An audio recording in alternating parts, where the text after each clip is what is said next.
Okay, I wasn't planning on doing this video. I just woke up a little bit ago, but I've been told to do this video, so I'm doing it. So yes, morning voice, puffy eyes, puffy face. It's me. Good morning. Woohoo! Best day ever.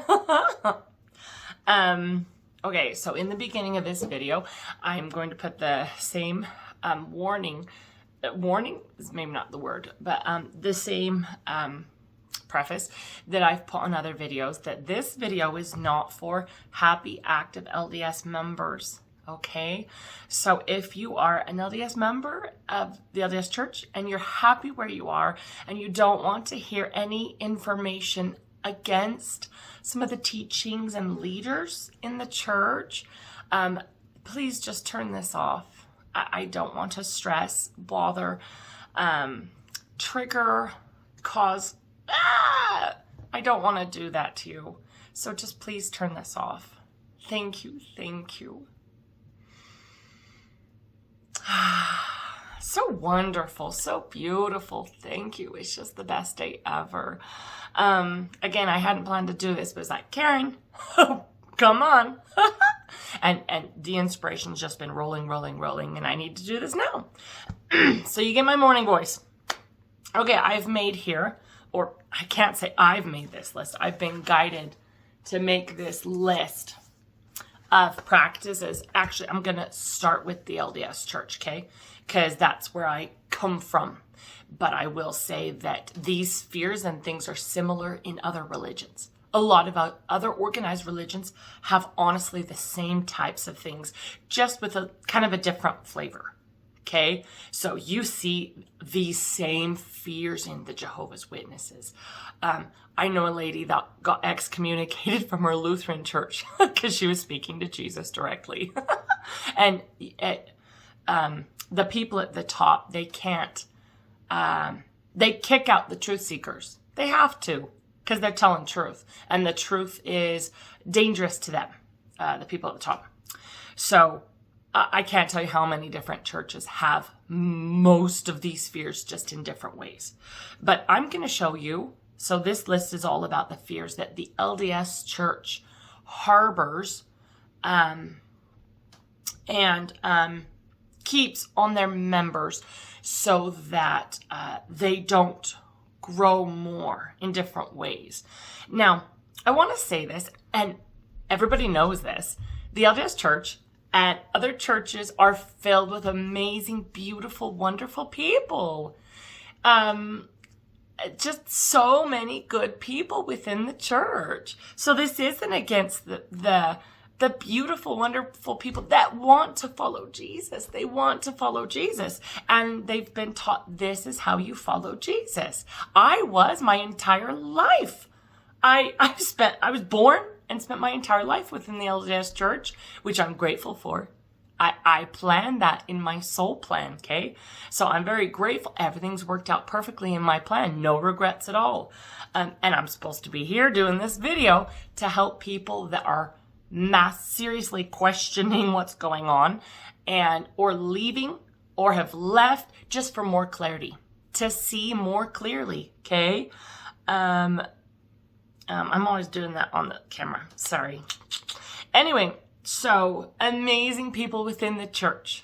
The darkness, the controlling powers, they're at the top and filtered throughout in little pockets of darkness and little veins of darkness, okay? So most of the people are amazing, wonderful people, okay?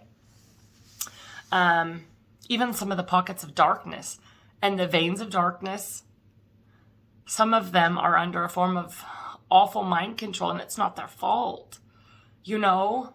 And so people that you would say, you're dark individual, you're doing dark rituals, you know, in the night,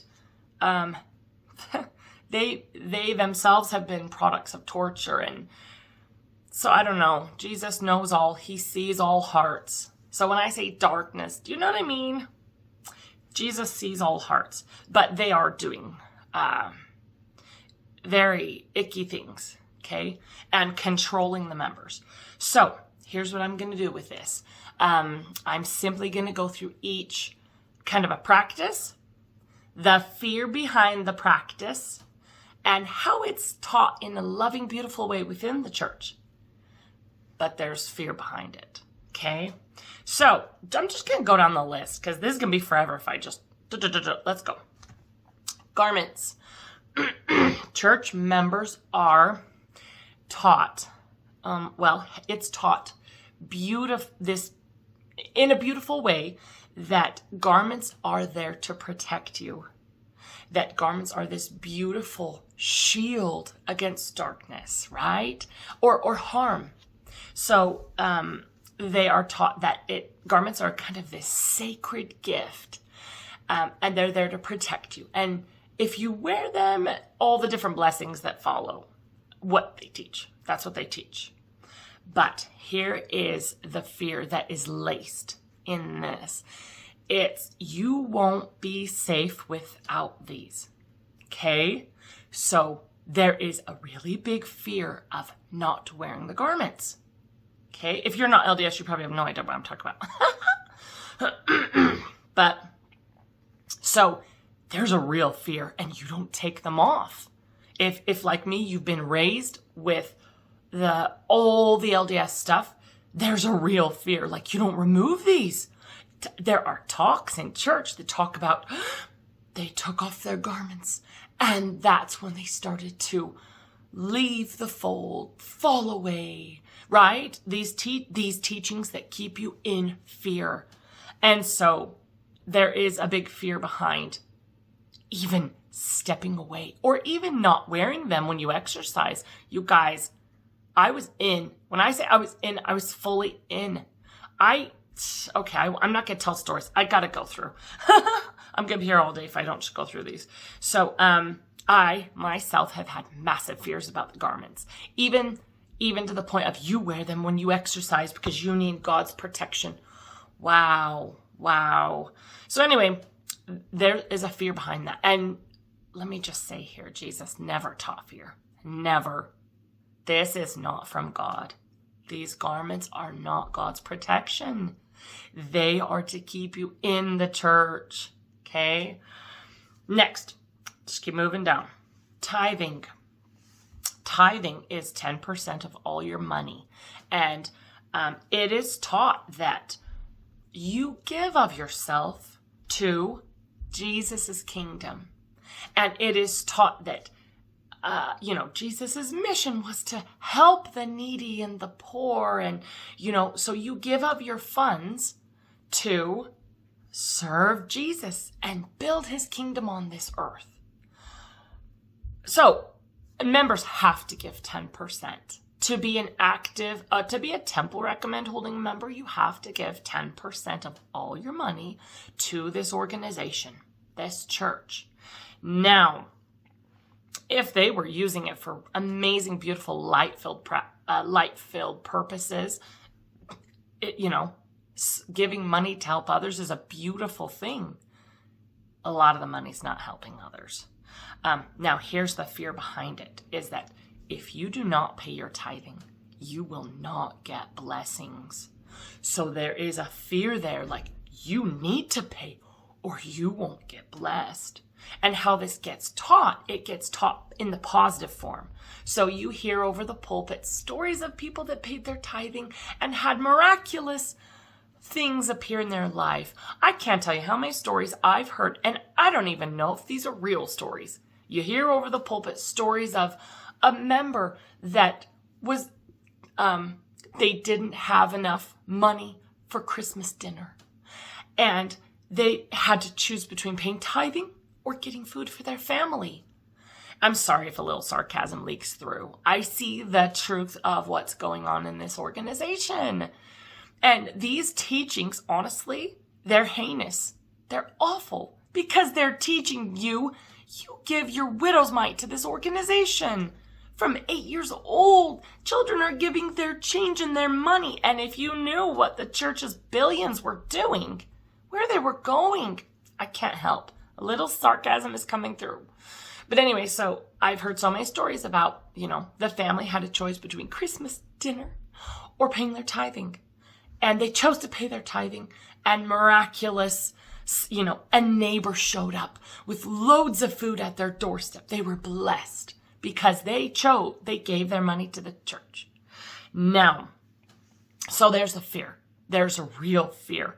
And it's more than just fear. You actually have to pay to go to the temple. You need to be a full tithing paying member to get into the temple. So to get your platinum membership in this temple, you have to give your 10%.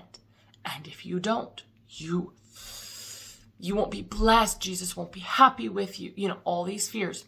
Again, Jesus never taught fear. What side teaches fear? The other side. The other side teaches the fears. Jesus teaches to love. Okay? So Jesus would tell you, give money to feed the poor, liberate the captive, heal the sick. Give your money towards true purposes, true people that could use it so much. That is Christ-like giving. Don't give to these organizations, especially the big rich ones. Don't give to them, okay? Next practice, the sacrament. Now, this has been taught that the sacrament is necessary. It is beautiful. You commune with Jesus. It has been taught you renew your covenants made in the temple, made at baptism. You renew your covenants. And that by taking the sacrament, you get close to the Savior. So these teachings are like, light beings want to follow Jesus and his amazing stuff, his amazing mission. Light beings want that. So this is taught that every week you need to be there. Now, what you don't see is the fear of if you do not take this sacrament regularly, you will lose the Spirit. You will lose blessings. You will get farther away from truth and light. You'll get farther from Jesus. And you'll start to fall away, which in the church, that's the worst thing that can happen, is leaving the church. Like that is taught as the worst thing that can happen to you. Don't get out of the boat or you'll drown. Guys, so I don't know how to... let's keep going. So there is a real fear lodged in you. You need that sacrament. You need it. Where did Jesus ever teach this? Where did he say, you better partake of that blessed bread regularly? Or, like, where did he teach that? He didn't. He didn't teach that, guys. Did he even say monthly, we need to be doing that? Go talk to Jesus himself. Go commune with the Savior yourself. Find out what he really taught. Find out what his mission was, what he came to teach us. It all boils down to love one another. Love everyone. Love is the ultimate teaching, the ultimate lesson he came to teach. And we've got dark people on this planet using his lesson of loving others to control masses of people within their religion and harvest them. So a lot of the big religions in the world and so many other big, rich organizations, so many places, humans are being harvested for their energy.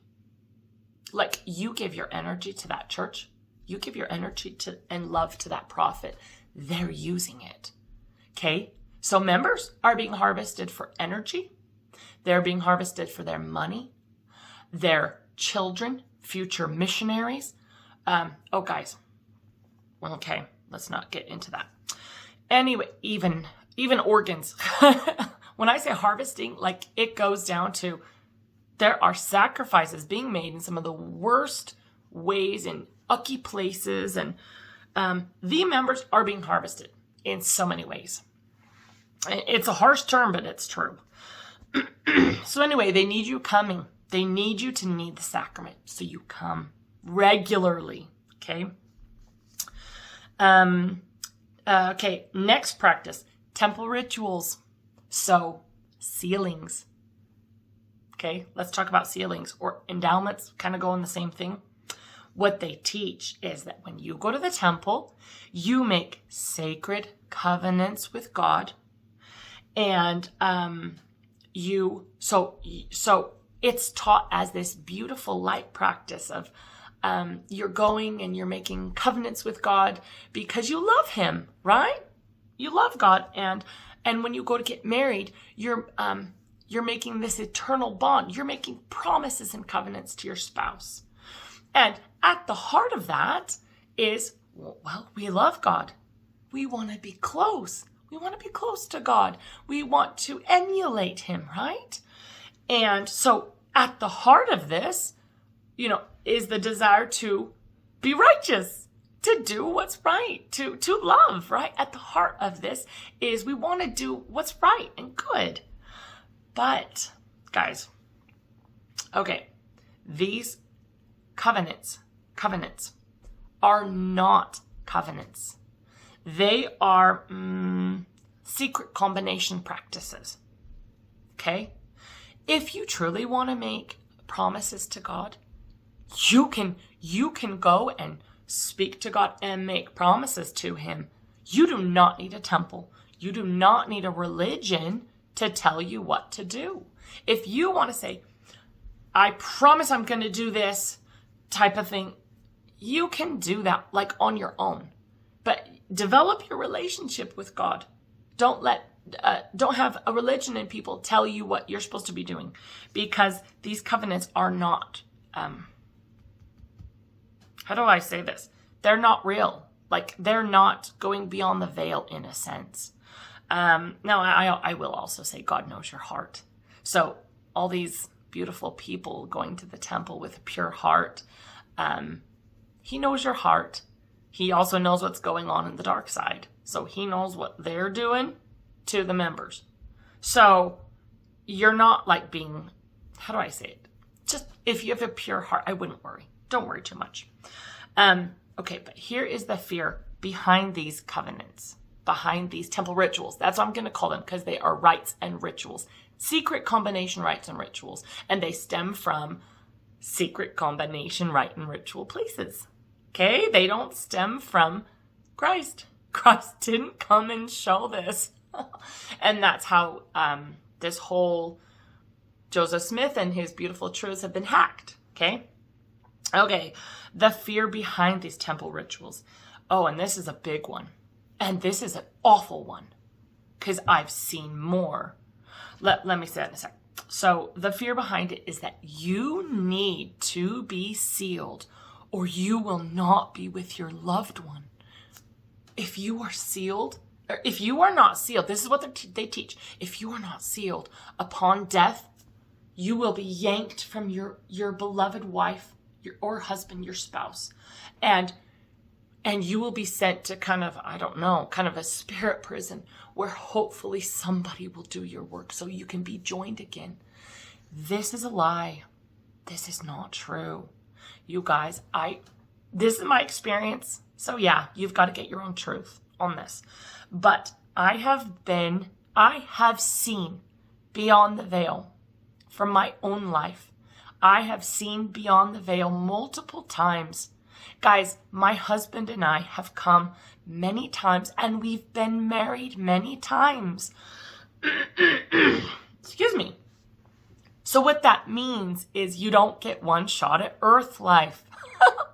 And because you've probably been here before, these covenants, the sealings that you're doing in the temple, they don't actually go beyond the veil. So when you die, it doesn't matter if you've been in an LDS temple or not. If you've been married to someone your whole life, right? Or, the person you're married to when you die, yes, there's not really good chance. If they died before you, they're going to come get you. If you loved them, or your children, or your grandparents, people that have gone before. So what you do in this life, it does extend beyond the veil, because you just live this life with these people. But the sealings are not real. They are not long lasting. When you go beyond the veil after you die, you wake up and you see the truth. And Jay and I have had many lives together. I have seen this. So let me finish with the children part. So, and the other part is you won't be with your children. You need your children sealed to you. And so there's a really big fear here. You need to be sealed to your spouse and you need to be sealed to your kids, or you won't be with them for time and all eternity. And it's simply not true. It's not true. Go to God, get answers on this. Go get truth from the source of all truth, which is had within. Connect to God, your angels. Ask these hard questions. Say, is this real? This crazy lady on the internet is telling me that I have more than one life. But I thought, do you see what I mean?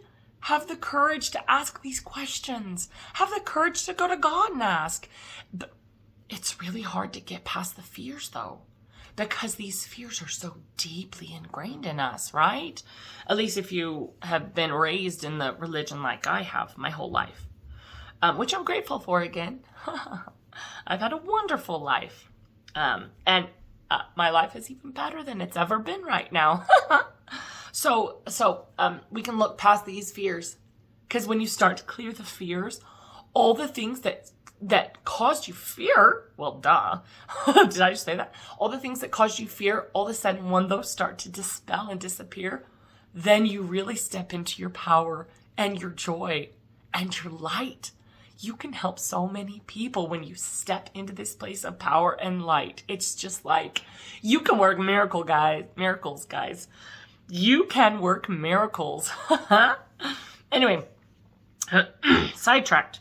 So the fear is, like I said, you need these temple covenants. You need to be sealed to your family. Jesus never taught this. Christ never taught you need. He never taught fear. He didn't. He said we need to love each other.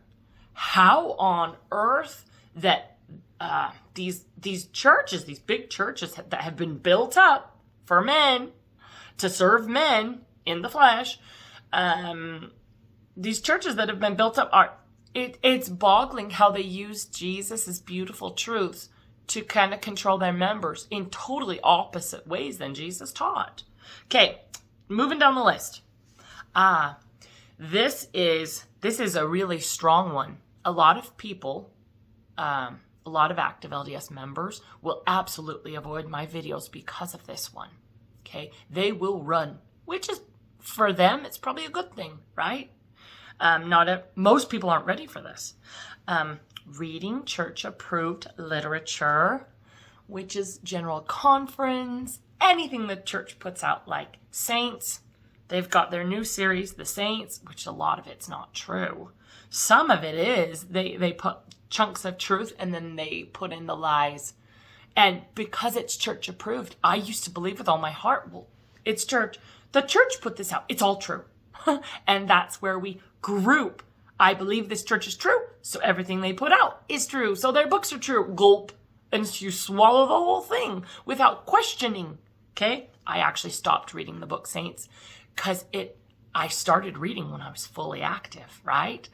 But when I started reading about Joseph, in the first book, I was reading about Joseph marrying two maids in his home behind Emma's back while she was out. Or something. It said she was out somewhere and he secretly married two maids behind Emma's back. Something inside me was like, no, it's like an inner rebellion. Like, this can't be true. This isn't the Joseph Smith I know. I stopped reading the book then and there. I didn't realize I was being shown kind of a greater picture. But at the time I was like, no, I don't like this book. So I set it aside. But see, my spirit was resonating with, that's not true. That's not true. I felt my, But I didn't start questioning more at that time. I just set the book aside like, not ready for that, right? But that's not true. He didn't marry anyone behind Emma's back. He didn't marry the maids behind Emma's back. He's never been with another woman other than Emma. Okay, he has never slept with another woman besides Emma. And he didn't go and marry a bunch of ladies. The polygamy thing, a lot of that has been taught to make, to condone and make Brigham's polygamy okay. So anyway, sidetracked again. Read church-approved material. Conference, everything the church puts out. Go into Deseret Book. Safe, approved material. Okay? Okay, I've got to talk about that, but in a moment. Okay, so how this is taught is they teach you in conference and in all these different places, stay within the bounds the Lord has set and you'll be safe. Truth is here in our church, not outside. And so it's taught that we have the truths. You don't need to go looking out there because all the truths are here. And feel good doctrine. Doctrine to make you feel good and also flattery. Lots of flattery comes across that pulpit. Members and guys. The ramiumptum. The pulpit is the ramiumptum. And what do we have? Look at just the General Conference pulpit. They get up there. Members, isn't it amazing to be in the one true church? You guys, this is the same thing they were doing at the Ramiumptum in the Book of Mormon. It's the same thing. A platform raised above the others. That artwork that shows a man at the very tippy top of the Ramiumptum, like 50 feet in the air, that is to confuse you. That is to confuse you and get your mind off track. A raised dais. A pulpit. Okay, guys, here's the audience. Here's the pulpit. Not 50 feet in the air. Maybe 10 feet in the air. Not 50, okay? And you've got the prophet and these leaders and speaking down to the conference members. And they are honestly, it's twisted with feel-good things, but they're saying the same things that the people in the Book of Mormon were saying. About we're so good, or isn't it great that we're, I don't have my scriptures to quote it. Go read scriptures. Alma or whatever. Isn't it great that we're better than everybody else? It's the same things that's being taught in the church. It's worded differently, so you don't really know. Okay. So the teaching, reading all church approved stuff, and you'll be safe. You'll be safe with the Lord's literature, right? That's what is taught. Within this is the fear. You don't look outside the church-approved stuff, or you could run into false doctrine. Okay, that's the fear. And this is taught in a lot of ways, because if you run into false doctrine, you might believe the false doctrine. And you could lose your testimony. Oh my goodness, big fear. Big fear that if you lose your testimony, what if you lose your testimony in the church? They say you'll lose your testimony in Christ and you'll let go of the iron rod. But guys, it's not false doctrine they want you to avoid. It's truth. It's the truth.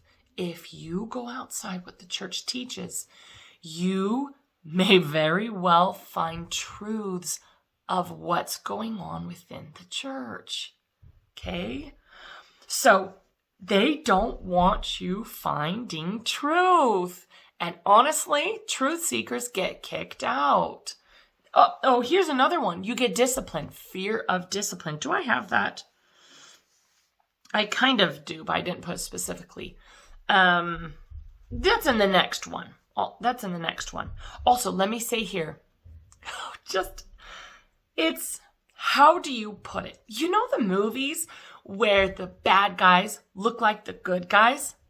And I'm trying to think of a movie.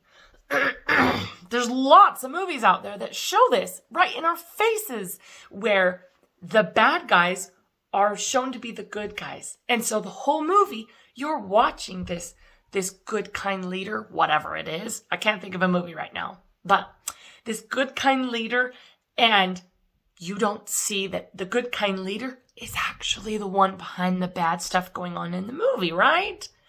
And in the end, there's a plot twist, and the good guy is actually the bad guy. You guys, so much of what is projected as light, it's being projected as light and truth, is actually a mask for the darkness and the control. They want control and conformity. You need to conform and they need to control you. Like, that's how it works. So something that back I was blinded. Excuse me, sorry, this is morning. I need to go drink some water. The Come Follow Me curriculum. Well, let's just say how it's being taught. It's being taught as, this is Jesus's beautiful way for all of us to study the scriptures together, right? And there's a lot of truths in the Book of Mormon. And so members resonate and say, yay, I love my Book of Mormon. I love the truths in the Book of Mormon. I want to study the Book of Mormon better. You know, maybe I haven't been reading as well and I want to study it better. And let's study it together. But so that's how it's portrayed, as this beautiful, wonderful, let's follow Jesus together. Which, following Jesus together is an amazing thing. But this stuff is courted to the church. And here's the thing is, the Come Follow Me curriculum, it guides you and shows you a different way to think about the scriptures. It actually, how do I say this? The Come Follow Me curriculum, as well as the headings at the beginning of the chapters, guide your mind to interpret the scriptures incorrectly, the way they want you to interpret them. So when you read about, Latter-day prophecies of old, you will, I'm sorry, I'm sorry, I'm feeling an outburst of love. I know this sounds crazy, but just so much love. Like, it is so beautiful to wake up to all of this. I know this sounds crazy. When you start to see and connect to the real light, not kind of the fake light that they shine for you. When you start to connect to God truly and Jesus Christ himself, your life changes so much for the better. Like, I've never been happier. I've never loved deeper or truer. I've never done more good in my life than what I'm doing right now. Okay, sorry, having a moment. Thank you for whoever is still with me 33 minutes in. Thank you. I just feel so much love for you guys. You're amazing. Okay, sorry. Let's get back. So, the Come Follow Me curriculum and the headings, I said subtitles in my other video, not subtitles. The headings at the beginning of the chapters are getting your mind to think, to interpret the scriptures the way the church wants you to interpret it, okay? And that's incorrectly, especially with the the prophecies of today, like the great apostasy, which is the church, false prophets. We've been warned. Nelson, he is one of these false prophets. There are so many scriptures that we have been shown what is going on in the world today. But because of the headings, we've read it incorrectly. We have read, and they put it at the start of the chapter because they want your mind to think, as you read these prophecies of the latter days, they want your mind to think, well, the great and spacious building is the other guys. And they want you to think, well, the what is it? The whore of all the earth, the dark church or whatever. Well, that's the other guys. Because my whole life, it's like, oh, well, that must be the Catholic Church, right? It can't be all big churches. There's no way, right? So anyway, the Come Follow Me. Again, taught as a beautiful thing, not beautiful. And then the fear behind that is if you don't do the come follow me curriculum, like, you will be behind. Like, these people are getting closer to the Lord. They're ascending. We're all, people in the church are ascending and becoming better and learning more than you would just reading your scriptures on your own, right? So there's fear behind that too. Now, the last one, I will tell you there's way more than just my list here. I just kind of hit some of the big bullet points. What's a bullet point? This practice. Follow the prophet and apostles, which they call prophets, seers, and revelators. Okay.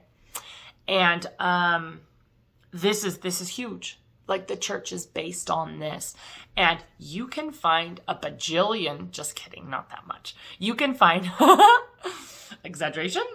You can find many, many quotes and talks where they say following the living prophet is more important. They're saying this now. Following the living prophet is more important than following dead prophets, which automatically puts anything Nelson says above Nephi. Moses, Nephi, they're all dead. You need to follow this living guy up here and all the Q15. And so how this is taught in a beautiful way, and this is a very strong belief. This is solidified from babyhood on up, okay? Very strong conditioning in this area is that the prophet speaks for Christ. The prophet speaks for Christ. So good people that love Jesus, that love the light, they want to do what's right.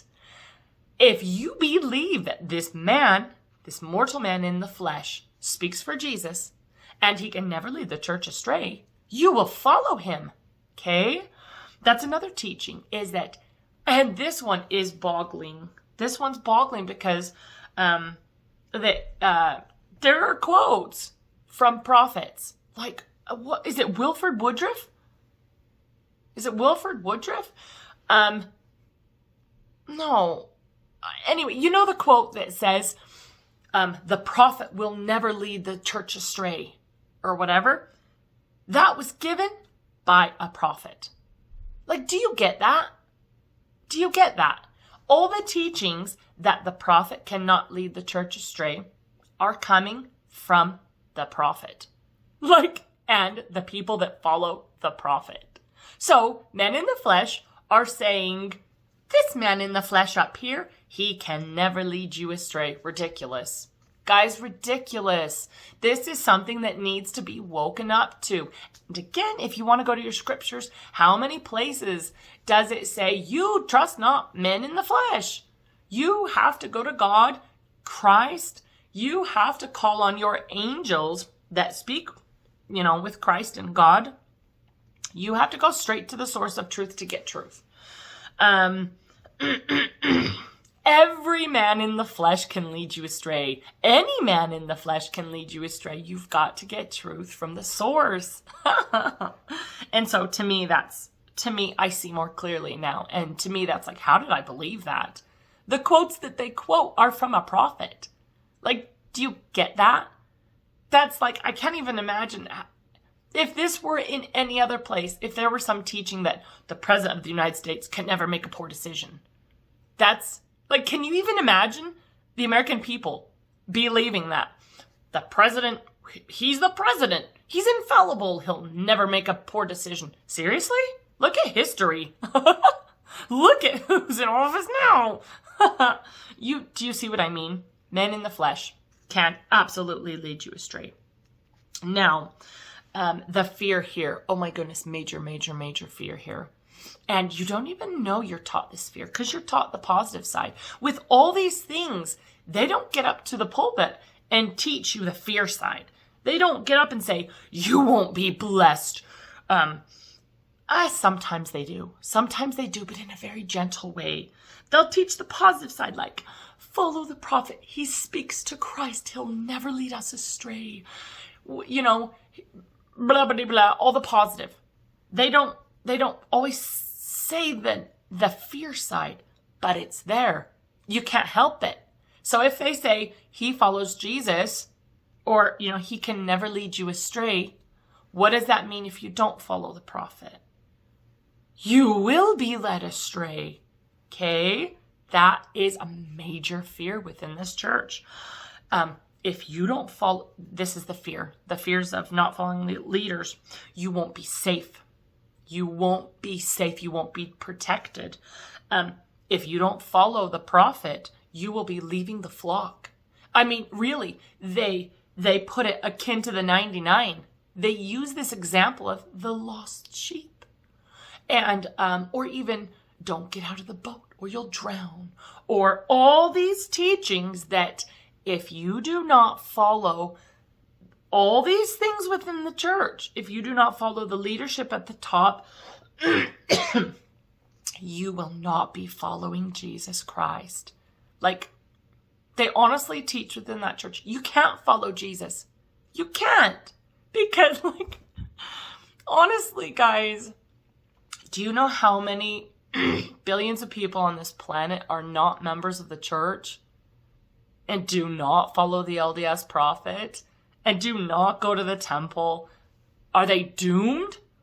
The rationalization within the church is, well, we'll do all their temple work. That's what we'll spend eternity doing is temple work. This is not true.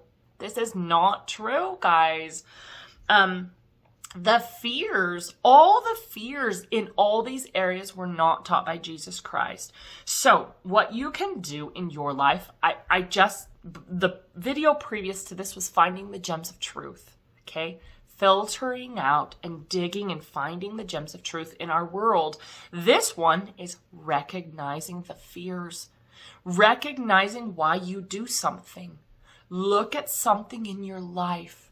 Why do you do it? Are you and look at it.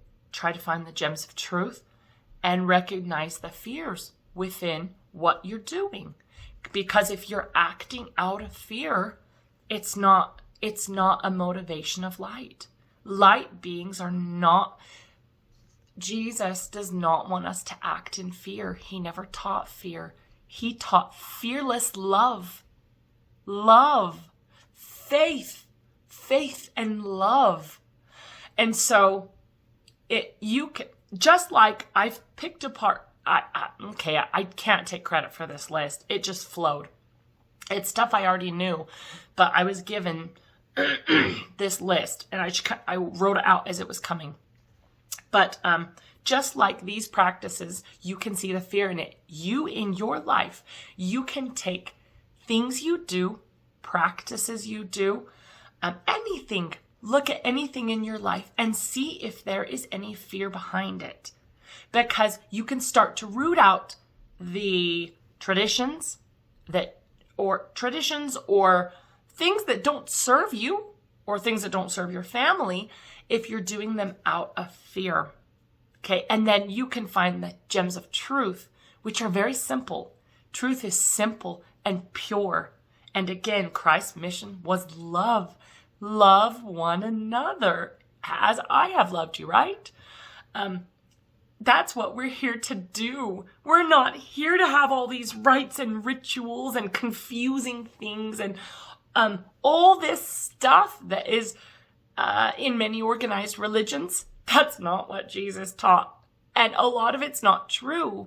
Guys, seeing beyond the veil, anyway, I talk about in some of my other videos, things that I have seen beyond the veil. And these things, these garments, tithing, sacrament, these rituals, the prophet, they're not what they are here on the other side of the veil. Okay? And obviously we don't need to look that way. Not everybody needs to see beyond the veil. But I have a very clear picture for me in my life. So anyway, let's sum this up. Whew, long video. So, love. Everything is about love. Jesus did not teach us to fear.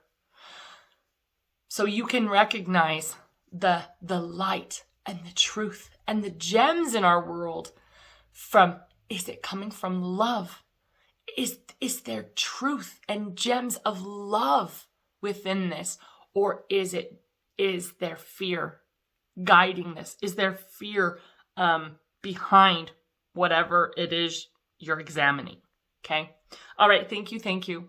Wonderful, wonderful, beautiful.